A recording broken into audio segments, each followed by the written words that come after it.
Hello students. तो आज आमे +3 third semester education honours major paper 6 unit 3 उपनिवेश समय शिक्षा ये चैप्टर आज आमे मोस्ट इम्पोर्टाट शॉर्ट क्वेश्चन 2 मार्किया एवं 5 मार्किया क्वेश्चन आंसर डिस्कस करबा। तो वीडियो को स्किप न करी शेष पर्यंत देखंतु।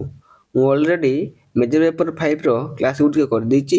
ତାର ଲିଙ୍କଟି ମୋର ଡିସ୍କ୍ରିପ୍ସନରେ ଅଛି, ତ ସେଠି କ୍ଲିକ୍ କରିକି ଅନ୍ୟ କ୍ଲାସ୍ ଗୁଡ଼ିକ ଆଟେଣ୍ଡ କରିପାରନ୍ତି। ତ ଏବେ ଆସନ୍ତୁ ପ୍ରଥମେ ସର୍ଟ କ୍ୱେଶ୍ଚନ୍ ଡିସ୍କସ୍ କରିବା। ପ୍ରଥମ ପ୍ରଶ୍ନ କ'ଣ ଆସୁଛି? 1813 ଖ୍ରୀଷ୍ଟାବ୍ଦରେ ଡେସ୍ ଆଇନ କାର୍ଯ୍ୟକାରୀ ହୋଇଥିଲା। ଆନ୍ସର କ'ଣ? ନା ଚାର୍ଟର ଆଇନ। ପରବର୍ତ୍ତୀ ପ୍ରଶ୍ନ, ଭାଷା ଶବ୍ଦର ଅର୍ଥ କେବଳ ଇଂରାଜୀ ଭାଷାକୁ ବୁଝାଏ। ଏହା ଡେସ୍ ସନନ୍ଦର 43 ଧାରାକୁ ବୁଝାଏ। ଏହା ହେଉଛି 1813 ସନନ୍ଦର 43 ଧାରାକୁ ବୁଝାଏ। ପରବର୍ତ୍ତୀ ପ୍ରଶ୍ନ, 1882 ମସିହାରେ ଡେନ୍ସଙ୍କ ଅଧ୍ୟକ୍ଷତାରେ ଏକ ଭାରତୀୟ ଶିକ୍ଷା କମିଶନ ବସିଥିଲା ନା ୱିଲିୟମ ହଣ୍ଟରଙ୍କ ଅଧ୍ୟକ୍ଷତାରେ। ପରବର୍ତ୍ତୀ ପ୍ରଶ୍ନ, 1848 ଖ୍ରୀଷ୍ଟାବ୍ଦରେ ଡେସ୍ ଭାରତର ବର୍ଲାଟ ହୋଇ ଆସିଥିଲେ ନା ଲର୍ଡ ଡେଲହାଉସି। ପରବର୍ତ୍ତୀ ପ୍ରଶ୍ନ,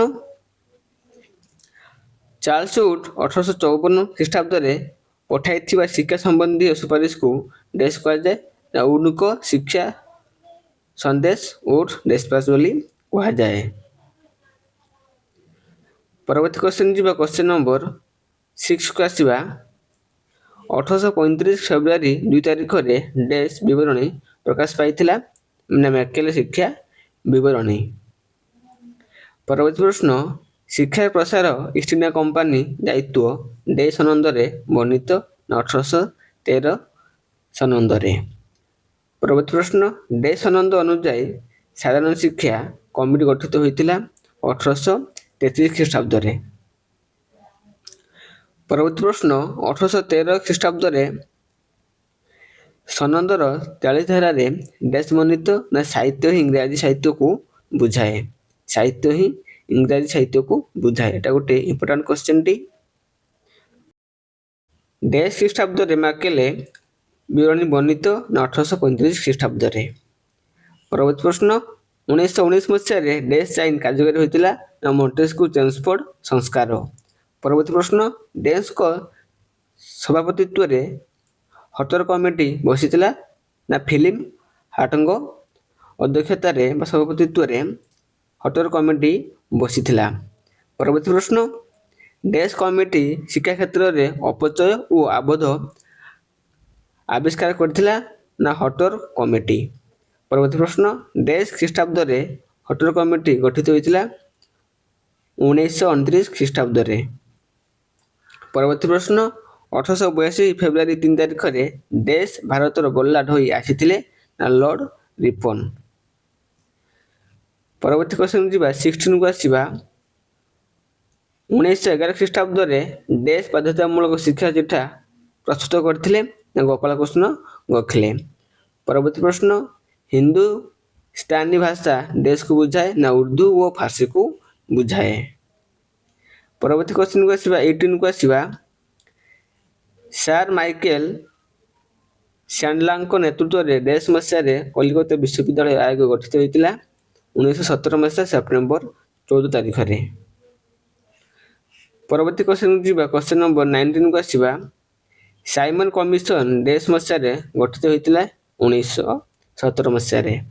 ପରବର୍ତ୍ତୀ ପ୍ରଶ୍ନ, ଉଡ୍ଙ୍କ ଅଭିଲେଖ ସୁପାରିଶ ଅନୁଯାୟୀ ଶିକ୍ଷାର ମାଧ୍ୟମ ଡେସ୍ ଥିଲା ନା ଇଂରାଜୀ। ପରବର୍ତ୍ତୀ ପ୍ରଶ୍ନ, ବନାରସ ବିଶ୍ୱବିଦ୍ୟାଳୟ ଡେସ୍ ପ୍ରତିଷ୍ଠା କରିଥିଲେ ନା ଶ୍ରୀମତୀ ଆନି ବେସାନ୍ତ। ପରବର୍ତ୍ତୀ ପ୍ରଶ୍ନ, ବ୍ରିଟିଶ ସରକାର ଡେସ୍ ମସିହାରେ ଭାରତୀୟ ବିଶ୍ୱବିଦ୍ୟାଳୟ ଆଇନ ପାସ୍ କରିଥିଲେ ନା 1904 ମସିହାରେ। ପରବର୍ତ୍ତୀ କ୍ୱେଶ୍ଚନ୍ ନମ୍ବର 23କୁ ଆସିବା। ଚାର୍ଲସ ମଣ୍ଟେସ୍କ୍ୟୁ ଚାର୍ଲସ ଗ୍ରାଣ୍ଡଙ୍କ ଲିଖିତ ଡେସ୍ ପ୍ରବନ୍ଧ ଭାରତୀୟ ଶିକ୍ଷା ପରିବର୍ତ୍ତନର ମୂଲ୍ୟବାନ ମତାମତ ଦେଇଥିଲା ନା ପର୍ଯ୍ୟବେକ୍ଷଣ ପ୍ରବନ୍ଧଟି। ପରବର୍ତ୍ତୀ କ୍ୱେଶ୍ଚନ୍ ନମ୍ବର 24କୁ ଆସିବା। ଡେସ୍ ପର୍ଯ୍ୟବେକ୍ଷଣ ପ୍ରବନ୍ଧ ରଚନା କରିଥିଲେ ନା ଚାର୍ଲସ ଗ୍ରାଣ୍ଡ। ପରବର୍ତ୍ତୀ ପ୍ରଶ୍ନ, ପର୍ଯ୍ୟବେକ୍ଷଣ ପୁସ୍ତକଟି ଡେସ୍ ପାର୍ଲାମେଣ୍ଟରେ ଆଦୃତ ଲାଭ କରିଥିଲା ନା ବ୍ରିଟିଶ ପାର୍ଲାମେଣ୍ଟରେ।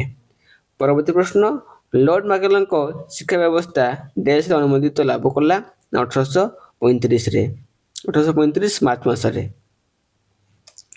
ପରବର୍ତ୍ତୀ ପ୍ରଶ୍ନ, ଭାରତରେ ପ୍ରାଚ୍ୟବାଦୀ ମତାମତ ଦେବା କ୍ଷେତ୍ରରେ ଡେସ୍ଙ୍କ ଭୂମିକା ଥିଲା ନା ଲର୍ଡ ମିଣ୍ଟୋଙ୍କ ଭୂମିକା ଥିଲା? ପରବର୍ତ୍ତୀ କ୍ୱେଶ୍ଚନ ଆସିବା, କ୍ୱେଶ୍ଚନ ନମ୍ବର 28କୁ ଆସିବା। ପର୍ଯ୍ୟବେକ୍ଷଣ ପ୍ରବନ୍ଧକୁ ନେଇ ବ୍ରିଟେନରେ ଡେସ୍ ମସିହାରେ ସନନ୍ଦ ପ୍ରକାଶ ପାଇଥିଲା 1813 ମସିହାରେ। ପରବର୍ତ୍ତୀ ପ୍ରଶ୍ନ, 1813 ଖ୍ରୀଷ୍ଟାବ୍ଦରେ ବ୍ରିଟିଶ ପାର୍ଲିଆମେଣ୍ଟ ଭାରତୀୟ ଶିକ୍ଷାର ଉନ୍ନତି ନିମନ୍ତେ ଡେସ୍ ଟଙ୍କା ବିନିଯୋଗ କରିଥିଲେ ନା 1 ଲକ୍ଷ ଟଙ୍କା ବିନିଯୋଗ ସେମାନେ କରିଥିଲେ। ପରବର୍ତ୍ତୀ ପ୍ରଶ୍ନ, ଭାରତୀୟ ଶିକ୍ଷାର ମାଧ୍ୟମ ସ୍ଥିର ପାଇଁ ଡେସ୍ ଓ ଡେସ୍କୁ ନେଇ ଏକ କମିଟି ଗଠିତ ହୋଇଥିଲା ନା ମୁନରୋ ଓ ମାଉଣ୍ଟ ଏଲଫିନ୍ଷ୍ଟନ୍। ପରବର୍ତ୍ତୀ ପ୍ରଶ୍ନ, ଲର୍ଡ ମ୍ୟାକେଲେ ଡେସ୍ରେ ଭାରତର ଗଭର୍ଣ୍ଣର ହୋଇ ଆସିଥିଲେ 1834 ମସିହା ଜୁନ ମାସ 10 ତାରିଖରେ ଲର୍ଡ ମ୍ୟାକେଲେ ଭାରତର ଗଭର୍ଣ୍ଣର ହୋଇକି ଆସିଥିଲେ। ପରବର୍ତ୍ତୀ ପ୍ରଶ୍ନ, ଲର୍ଡ ମ୍ୟାକେଲେ ଶିକ୍ଷା ପ୍ରସ୍ତାବ ଡେସ୍ରେ ଅନୁମୋଦିତ ହୋଇଥିଲା ନା 1835 ମାର୍ଚ୍ଚ ମାସରେ। ପରବର୍ତ୍ତୀ କ୍ୱେଶ୍ଚନ ଆସିବ, କ୍ୱେଶ୍ଚନ ନମ୍ବର 1କୁ ଆସିବା।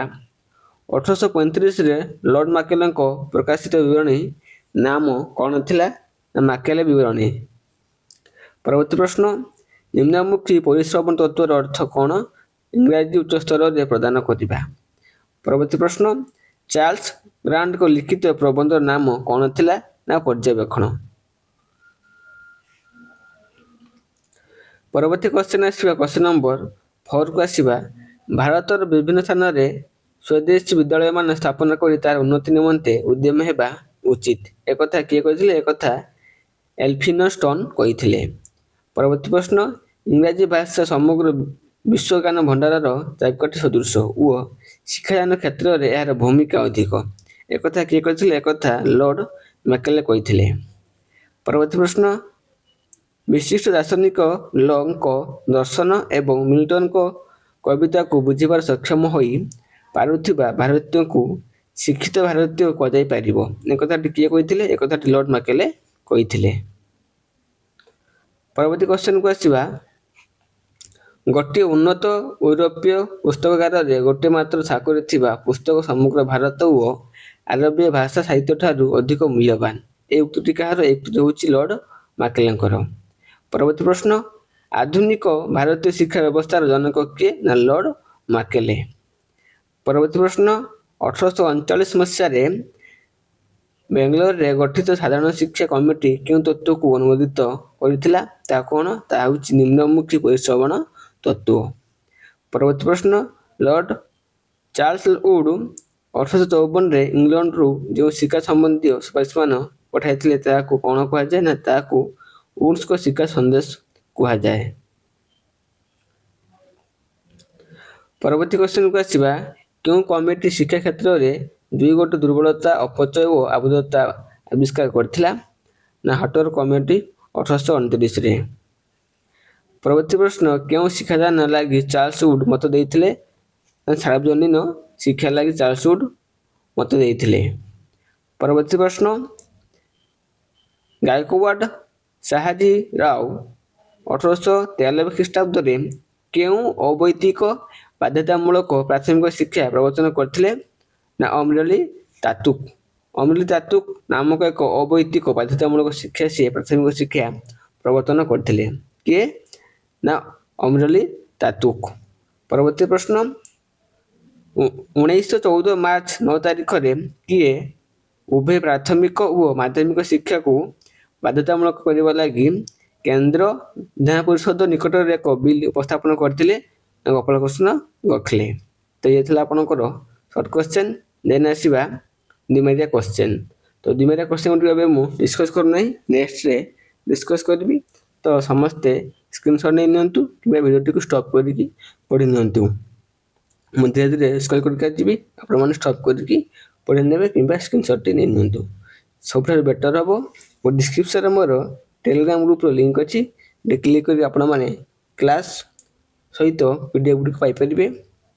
ମେଜର ପେପର 6, 7ରେ ମଧ୍ୟ କ୍ଲାସ୍ ଗୁଡ଼ିକ ହେଲେ ତାର ମଧ୍ୟ ଆପଣମାନେ PDF ପାଇପାରିବେ। ସେଥିପାଇଁ ନିଶ୍ଚିନ୍ତରେ ଫ୍ରି ଭାବରେ ଯାଇକି ଟେଲିଗ୍ରାମ ଗ୍ରୁପ୍ ରେଡି ହେଇଯାଉ। ଏଇଟା ହେଉଛି ଆପଣଙ୍କର 5 ମାର୍କିଆ କ୍ୱେଶ୍ଚେନ୍। ଆଉ ସମସ୍ତେ ଗୋଟେ ଲାଇକ୍ କର, ଆଉ ସମସ୍ତେ ନିଶ୍ଚିତ ଗୋଟେ କମେଣ୍ଟ କର, ଯାହାଫଳରେ ମୋତେ ନେକ୍ସଟ ଭିଡ଼ିଓ ବନେଇବା ପାଇଁ ବହୁତ ଇନ୍ସପାୟାର କରିଥାଏ। ତ ସମସ୍ତେ ଗୋଟେ କମେଣ୍ଟ କର। ଆଉ କଲେଜ ଯେଉଁ କ୍ଲାସ୍ ଗୁଡ଼ିକ ହେଉଛି, କଲେଜ କ୍ଲାସ୍ କେହି ମିସ୍ କର ନାହିଁ। ଏସବୁ କ୍ଲାସ୍କୁ ଭଲ ଭାବରେ ଶୁଣ, ବୁଝ। ତା ସହିତ ଏସବୁ କ୍ଲାସ୍ କଲେ ପ୍ଲସ୍ PDF ପଢ଼ିଲେ ଆପଣଙ୍କ ଭଲ ଭାବରେ ଏକ୍ଜାମଟି କଟିବ।